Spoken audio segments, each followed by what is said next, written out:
ప్రస్తుత stage slab లేడా basement లేవాలా login లోపల ఏఓ గారి లాగిన్ లోపల డేటా అనేది 12 గ్రామాలు రెవెన్యూ గ్రామం మాన్యువల్స్ ప్రింట్ చేయించి మన టీం లోపల ఆర్ఐ గారు ప్లస్ ఏఓ గారికి అందజేయడం జరిగింది మేడం.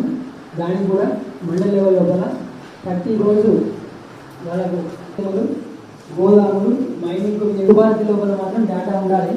ఆ డేటా రైతు భరోసా నుంచి తొలగించాలి.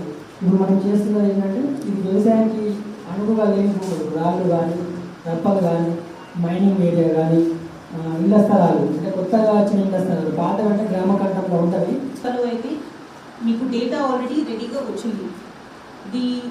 ఈచ్ స్కీమ్లో సబ్ టీమ్ అనేది ఎవరు అనేది కూడా ఈరోజు మార్నింగ్ ఇన్స్ట్రక్షన్స్ ఇవ్వడం జరిగింది. ఫర్ ఎగ్జాంపుల్ రైతు భరోసాలో కన్సర్న్ ఏయూ అండ్ ఆర్ఐ మీరు ఈరోజు డెస్క్ ఎక్సర్సైజ్ కంప్లీట్గా చేసుకొని ఫీల్డ్ వెరిఫికేషన్ చేసుకోవాల్సి వస్తుంది.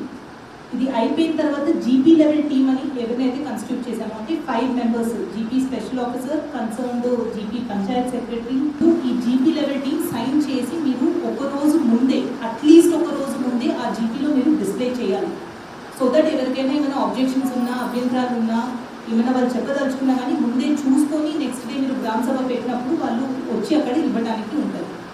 So this is not just for రైతు భరోసానే కాదు, మిగతా అన్నీ కూడా మీరు ఏవైతే ఎలిజిబిలిటీ లిస్ట్ ఫైనల్ చేస్తున్నారో ఒకరోజు ముందే అది జీపీ నోటీస్ బోర్డులో డిస్ప్లే చేయండి అండ్ అందరికీ కమ్యూనికేట్ చేయండి. సో దట్ వాళ్ళు ఆబ్జెక్షన్స్ ఏమైనా తీసుకొస్తారు.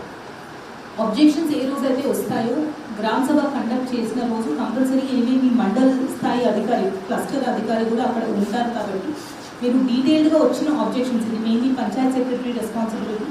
ఏ స్కీమ్లో అయినా కానీ వచ్చిన ఆబ్జెక్షన్స్ మీరు రాసి పెట్టుకోండి. ఏ స్కీమ్కి ఏది ఆబ్జెక్షన్ అని రాసి పెట్టుకొని same day or latest by next day verification కూడా కంప్లీట్ చేసుకోవాలి. వాళ్ళు రేజ్ చేసిన ఆబ్జెక్షన్ వ్యాలిడా ఇన్వాలిడా అది మీరు వెరిఫై చేసుకొని ఆ లిస్టులో ఏమైనా మీకు మోడిఫికేషన్స్ రెక్టిఫికేషన్స్ చేసుకునేది ఉంటే ఆ రెక్టిఫికేషన్ కూడా చేసుకున్న తర్వాత ఫైనల్ లిస్ట్ మీరు సైన్ చేసి మండల్ లెవెల్కి పంపిస్తే డేటా ఎంట్రీ అనేది అవుతుంది.